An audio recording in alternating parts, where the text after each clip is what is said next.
অনুরাগের আজকের পর্বে দেখা যাবে অভ্রকে সুদীপা বলেন তুমি বড়মাকে আপন করে নাও এবং তখন সুদীপা গিয়ে অবশেষে বড়মা আর অভ্রকে এক হাত করে দেয়।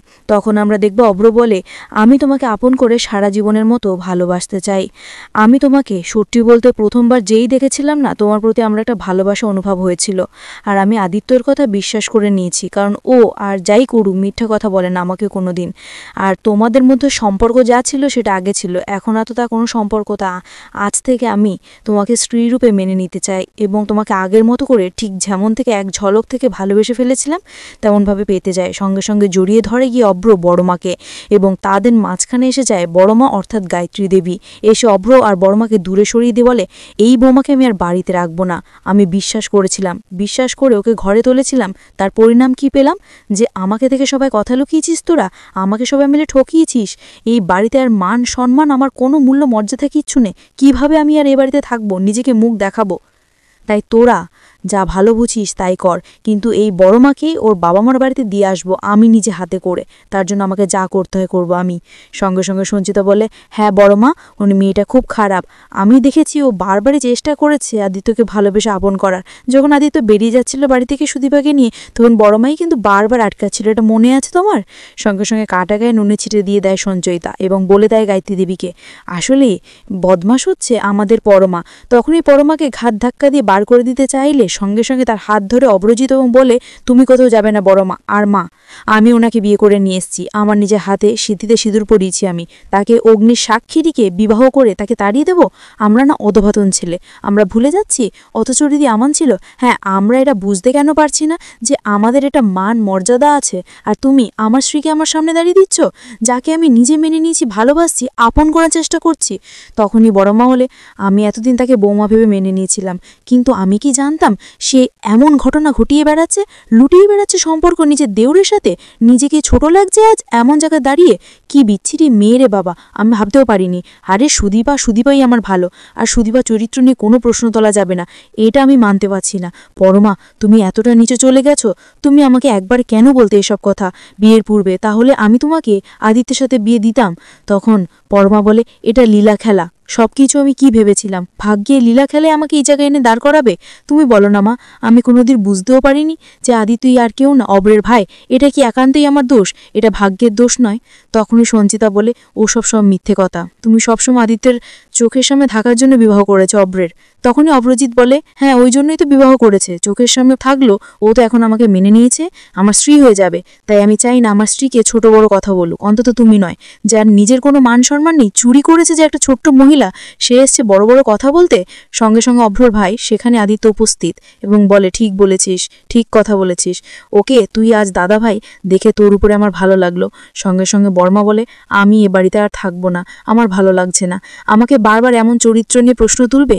বড়মা, তুমি এতটা নিচে চলে গেছো? তখনই গায়ত্রীদি বলে ঠিকই তো বলেছি, তোমাকে খারাপ কি বলেছি? তুমি কতটা নিচে নেমে গেছো তুমি জানো?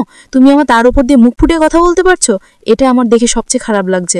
সঙ্গে সুদীপা বলে তুমি ভুল করছো মা, তুমি এটা বোঝার চেষ্টা করছো না, ওর কোনো দোষ নেই। আর ও যা করেছে বিয়ের আগে মিটিয়েছে সম্পর্ক, আজ তো ওরা একে অপরকে ভালোবেসে আপন করে নিল। তোমাদের সামনে ওরা দুজন আবার নতুন করে বিবাহ করেছে, নতুন করে ওরা হানিমুন করতে যাবে। এবং তখনই অপরাজিৎ বলে হ্যাঁ, আমরা কালকে হানিমুন করতে পারবো, তাই আমরা টিকিটও বুক করে ফেলেছি। আদিত্যও যাবে সুদীপার সাথে, আমিও যাবো পরমার সাথে। তখনই সঙ্গে সঙ্গে বড়মা বলে তোমরা গেলেও চারজন আলাদা আলাদা জায়গায় হানিমুন করতে যাবে, আদিত্যের সাথে তুমি কোথাও যাবে না। আমি চাই না বড়মার সাথে আদিত্যর কোনোভাবে দেখা হোক, ওরা আবারও চেষ্টা করবে একে অপরের কাছে আসার। এই নোংরা গল্প আবার শুরু হয়ে যেতে পারে। সঙ্গে সঙ্গে কাঁদতে কাঁদতে সেখান থেকে চলে গেলে হাত ধরে অভ্রজিৎ এবং বলে তোমাকে এখানে থাকতে হবে, তোমাকে কিছু কথা শোনানো আছে। আর এই যে সঞ্চিতা, তুমি তোমার মুখ সামনে নাও, আমি আজ তোমার সামনে বলছি, নালে কিন্তু কাল আমার হাত উঠতে বাধ্য হবে, আর সেই হাত উঠকে তুমি নিজেকে সামলাতে পারবে না। তোমাকে ঘাড় ধাক্কা দিয়ে আমি বাড়ি থেকে বার করে দেবো, এই বলে রাখলাম। এবেলা অপরাজিৎ নিজের মায়ের কাছে গিয়ে বলে মা, আমি নিজে বুক করেছি টিকিট, আর ওরা আলাদা জায়গায় কেন যাবে মা?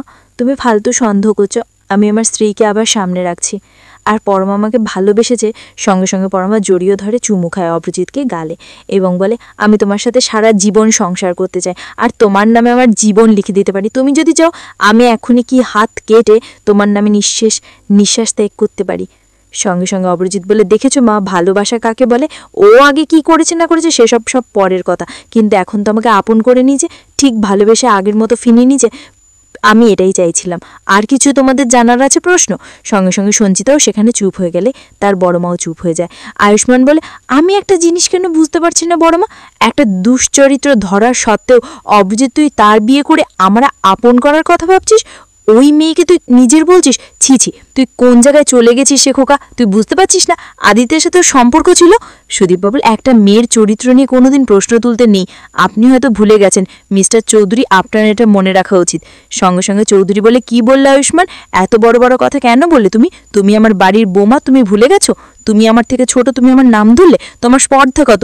তখনই গায়ত্রীদি বলে, ও স্পর্ধা নিয়ে প্রশ্ন তুলো না, ও অনেক কিছু করতে পারেন, যার নিজের কাল নেই, কুল নেই, বংশ পরিচয়, সে কি বুঝবে কাকে সম্মান করতে হয় আর কাকে করতে হয় না?